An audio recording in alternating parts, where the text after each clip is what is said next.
না নাচি। তো বন্ধুরা আমরা চলে এসেছি আজকে দুপুরের খাওয়া দাওয়া নিয়ে, মানে আজকে রবিবারের খাওয়া দাওয়া নিয়ে।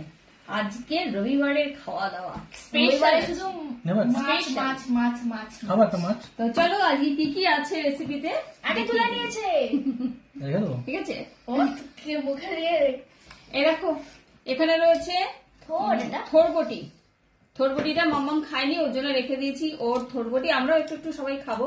আর পাতে নিয়ে নিয়েছি গরম গরম ভাত, তার সাথে ঘি আছে, নুন আছে, আর এখানে রয়েছে ছিম আর আলু দিয়ে ভাজা। এটা শীতকালের একটা খাবার, এটা খাওয়া হয়নি বলে আজকে করলাম। আজকুরির মতো লাগছে। আর এইটা কি মাছ জানো বেশ, আমি বারবার ভুল বলেছি। বাতাসি মাছ। ও বাতাসি মাছ, আচ্ছা বাতাসি মাছ ভাজা করেছি। বাতাসা মাছ বলেছিলে না কি যেন তোপসে বলেছিলাম। যাই হোক বাতাসি মাছ ভাজা। আর সানডে স্পেশাল হলো এই দেখো, এটা হচ্ছে তেলকই বানিয়েছি এবছর, মানে এই শীতে তেলকইটা কিন্তু খাওয়া হয়নি আমাদের, তো আজকে বানিয়ে ফেলেছি। আর মাটন ছিল, বানায়নি, কেননা তেলকই একটা আলাদা টেস্ট। তেলকই খাবো মাটন খাবো দুরকম তো হয় না। এটা ঠিক হয়নি। তো চলো আমরা সবাই তো খেতে বসে গেছি, খাওয়া দাওয়া শুরু করে দিলাম।